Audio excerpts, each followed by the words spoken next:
નમસ્કાર, હું છું આપના સાથે ઈશા દુબે. આપ જોઈ રહ્યા છો જનસાક્ષી ન્યૂઝ. નજર કરીએ આજના મુખ્ય સમાચારો પર.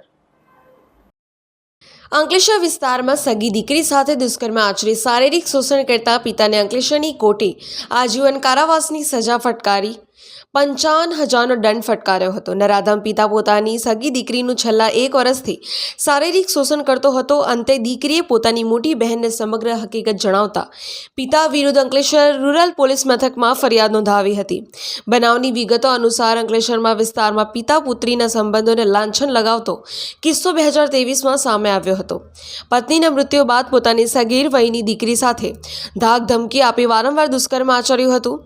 પિતાની આ હેવાનિયતથી ભયભીત બનેલી સગીરાએ પોતાની મોટી બહેનને આપવીતી જણાવતા મોટી બહેન પણ હચમચી ઉઠી હતી અને પોતાની નાની બહેન સાથે પિતાની આ હેવાનિયત સામે અંકલેશ્વર રૂરલ પોલીસ મથકે ફરિયાદ નોંધાવતા પોલીસે પોક્સો તેમજ દુષ્કર્મ સહિત ધાક ધમકીની કલમો આધારે ગુનો નોંધી નરાધમ પિતાની ધરપકડ કરી હતી. બનાવની હકીકત એવી છે કે અંકલેશ્વર રૂરલ પોલીસ સ્ટેશન શહેર વિસ્તારની હદમાં છેલ્લા 1 વર્ષથી ભોગ બનનાર દીકરીને પોતાના સગા પિતા દ્વારા શારીરિક શોષણ કરવામાં આવતું હતું.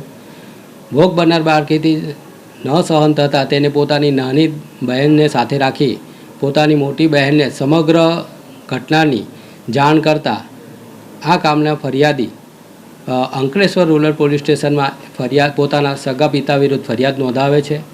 અંકલેશ્વર શહેર રૂરલ પોલીસ સ્ટેશન ફરિયાદીની ફરિયાદ રજીસ્ટર કરી અંકલેશ્વર રૂરલ પોસ્ટે ગુના રજિસ્ટર નંબર 0133/23 ઇપિકો કલમ 376(2) FN 376(3) તથા 506(2) તથા પોક્સોની કલમ 4(6) મુજબનો ગુનો રજીસ્ટર કરી આરોપી સમક્ષ પૂરતા પુરાવા એકત્રિત થતાં આરોપીને એરેસ્ટ કરે છે અને તેનું Ankleshwar additional district and session જજ સાહેબની કોર્ટમાં ચાર્જશીટ કરવામાં આવે છે.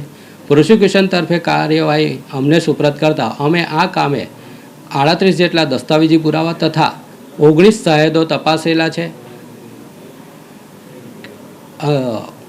તમામ પુરાવા દસ્તાવેજી પુરાવા તથા મૌખિક પુરાવા અમે ફરિયાદ પક્ષે નિઃશંકપણે પુરવાર કરેલા છે અને આરોપીને તકસીરવાર ઠેરાવી અંકલેશ્વરના એડિશનલ ડિસ્ટ્રિક્ટ એન્ડ સેશન જજ શ્રી S.T. પાંડે સાહેબનાઓએ પોક્સોની કલમ 6 મુજબ આરોપીને આજીવન કારાવાસ તથા 50,000 રૂપિયાના દંડની જોગવાઈ કરેલી છે.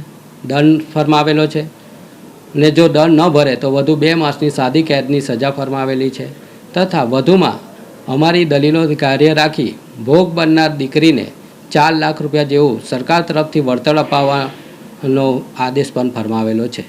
પિન્ટુ મોદી, જનસાક્ષી ન્યૂઝ, અંકલેશ્વર.